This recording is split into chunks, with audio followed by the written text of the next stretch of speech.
This is the Dodge Challenger. This is the third generation of this muscle car, and it takes its design from the first generation from the 1970s. And even with this modern take on the design, it looks stunning.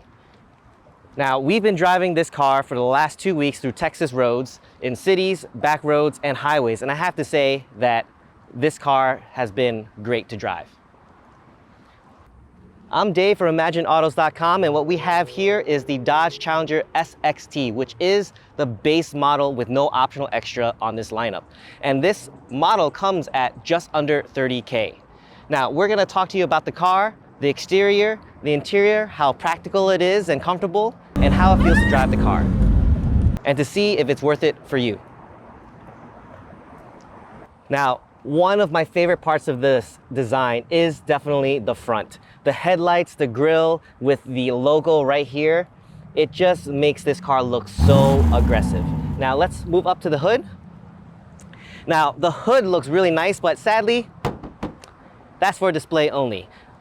Once you go up to the higher model or trim, then you actually get functional hood scoops, but these are really just for looks, but it does look good. All right, so follow me. These are 18-inch wheels. Now you can definitely get them 20-inch, but they do look really good, even for just the standard tires. And here, the side view mirrors, it definitely looks good with the car, but it is a little bit small. We'll show you that a little bit later. Part of the aggressive look is this long sweeping door, which actually not so great when you are parked in a tight spot. It can really open up. So you gotta be careful when you open up that car door.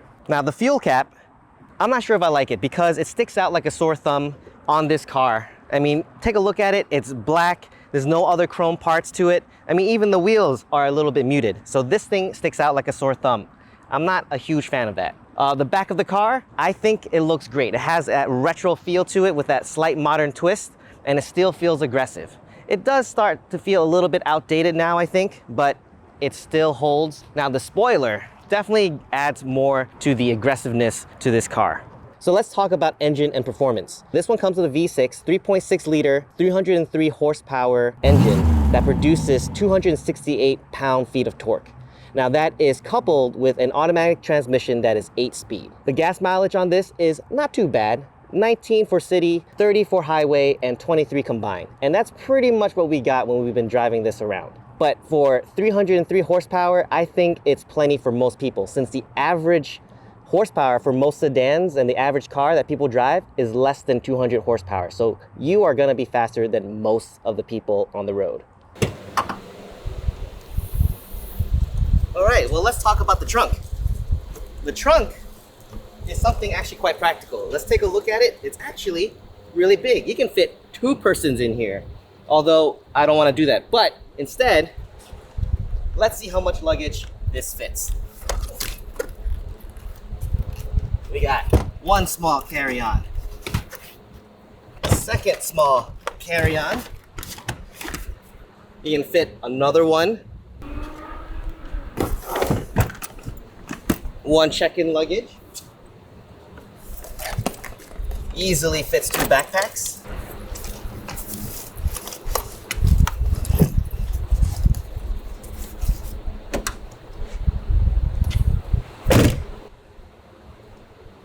That's really practical. And that's actually one of the big reasons why we picked this car. All right, let's check out the interior. Now, one thing right away is that it is quite roomy here in the front, in the driver's side. And it comes with a steering wheel that is fully adjustable with pretty fat steering wheel, quite comfortable. I like it. And the driver's side seat does have electric adjustable chairs, so that's quite nice. So let's check out the rest of the instrument panels. Let's start the car with a touch of a button.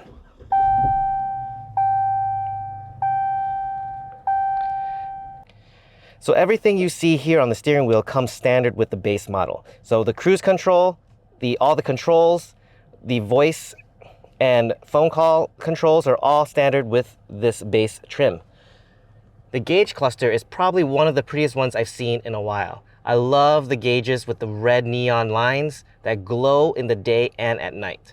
And here we have tons of information for the vehicle that can be displayed in the center screen here. So we got the speedometer, vehicle information like tire pressure.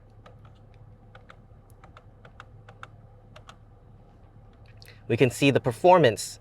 Last time I did a 7.4. The fuel economy, trip information, audio, messages while you're driving. And one of the coolest things I think about this is that you can actually customize parts of the screen. So if you want a digital speed up top, you can. If you want to add range at the upper left instead of compass, you can. I think that's one of the best things that this car has to offer. I've never seen that in any other car, but I don't want to get too much into it. Now let's look at the other aspects of the car.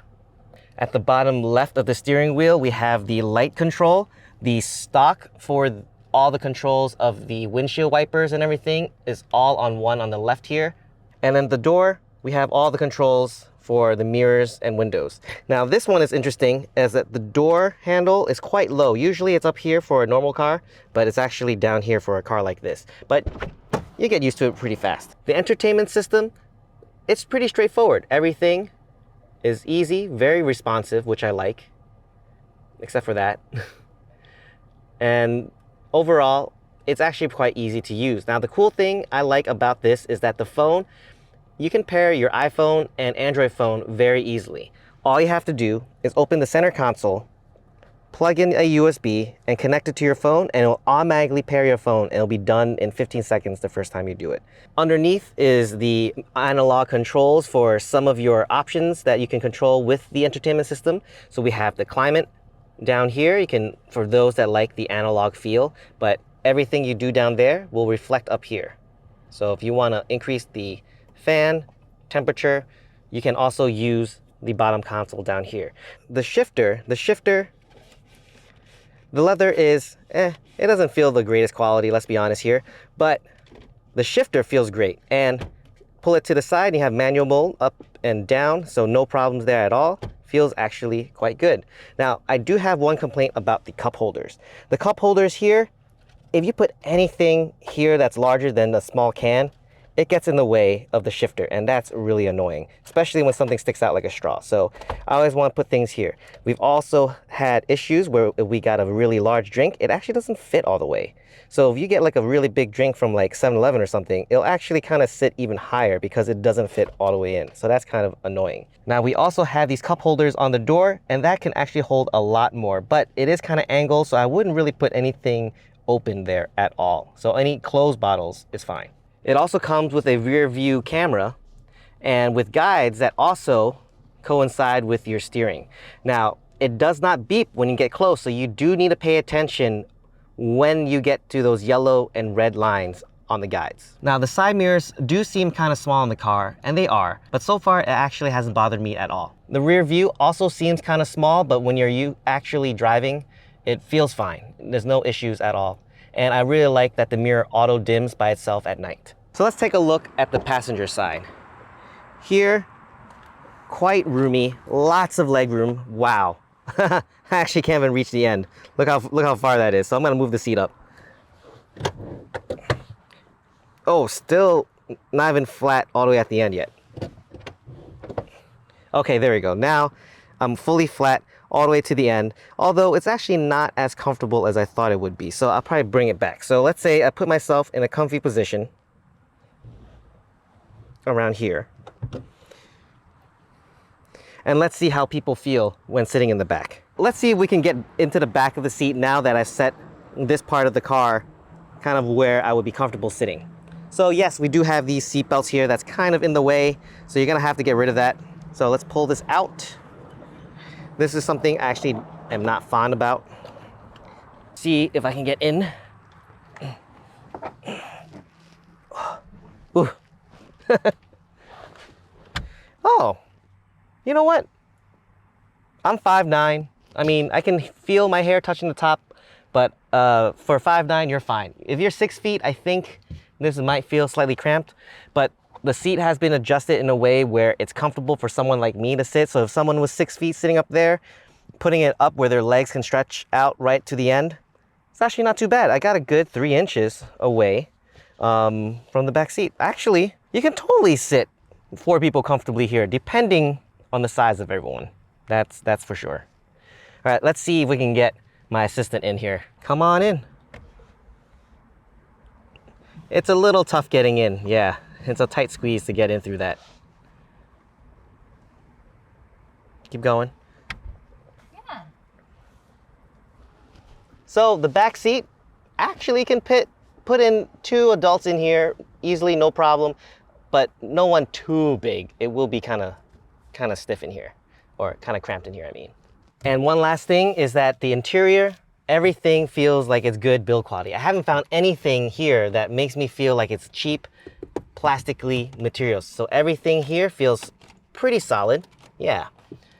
All the trimmings, the steering wheel, the doors, the shifter, everything feels like it's high build quality. So that's a plus. The last thing I want to mention that annoys me about this car though, is that that pillar in the back can be a blind spot.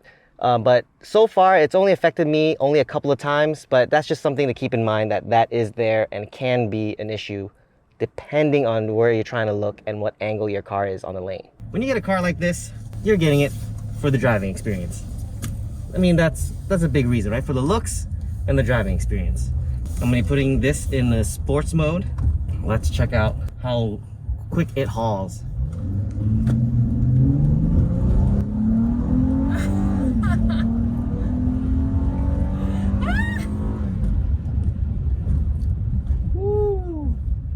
This car can go 0 to 60 in 5.3 seconds. That's what it says on Dodge's website. Now, I did not 100% floor it, and I hit 0 to 60 in 7.4 seconds. So you feel that you get yourself pushed into the seat when you press this car. And the sound, did you hear the sound of that engine as it was hauling 0 to 60? When you're driving around with this car in like kind of a small area like this right now that we're driving through, right, we're just driving around a shopping mall, it has a big front. The front of this car is big. It takes a while to get used to a car with such a long front. And that's something that I do worry about when I'm driving this car, but I did get used to it after a couple of weeks. But you just have to raise your seat and then you're totally fine. It feels nimble enough, right? It definitely, you can feel the weight moving around when you are turning quickly with this car. You feel the weight shift as you drive, and that's for sure. But I do feel like I am very connected with the steering wheel. So every time I do make a turn, I do feel like it is doing what I want it to do. Very little delay on the response. So I do feel connected to the car, which is nice. I think this car is designed to be a great cruiser. So go on the highway, if you commute a lot on the highway, or do a lot of road trips or long drives on the highway, I think this car is great for that. We've had this car for 2 weeks and we've been driving across Texas, and driving on the highway has been a real comfort. It's actually been a pleasure to drive on the highway. 303 horsepower is not little. Yes, it's the smallest horsepower in the lineup, but look, if I need to get around this car right here, I feel like I always have the power to do it. It easily goes up from 70 to 90 in just seconds. And one of the great things about this car is that the cabin noise is actually quite good on the highway. I mean, yes, there's still sound, but I can hear music just fine. I can have a conversation just fine. And it doesn't really bother me at all during a long drive. Because other cars I've driven, eventually the noise gets to me. I try to up the music to try to just drown out the other noise, but all it does is just add more noise. So this is actually quite nice in terms of cabin noise. And the suspension on this car is not the softest, I'll say that, but it is actually quite supple. It's actually quite comfortable. It's pretty smooth in general compared to most other cars, so I like that a lot. And the other thing too is the seats are really comfy. That is something I've noticed with this car. I can sit in this seat for hours, and we've sat in this car doing long road trips, you know, spending like 5 hours on the road, and I never felt uncomfortable in this seat. So is the Dodge Challenger SXT for you? For under 30K and you get 300 horsepower with such a stunning looking car, I think you should consider it. If this ticks all the right boxes for you and fits your needs, Why not?